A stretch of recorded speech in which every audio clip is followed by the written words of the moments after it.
আমি রিক্সাটা থামাইয়া নামাজ পড়ে আইলাম। আপনাদের কথা শুনে যদি আমি নামাজটারে কাজা করতাম, তাহলে এই বিপদ আমাকেও হইতে পারে।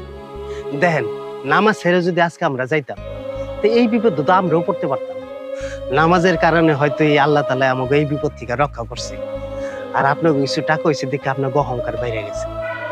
ওই যে তখন যে কইলেন নামাজ হয়েছে ছোট লোক আর রিক্সা লাগো লেগা, ধন সম্পদ চিরদিন থাকে না, আল্লাহ চাইলে কি না করতে পারে। আজকে যিনি বাদশা, কালকে উনি ফকির হইতে পারে। আবার আল্লাহ চাইলে ওই ফকিরে বড় লোক বানাই দিতে পারে, বাদশা বানাই দিতে পারে।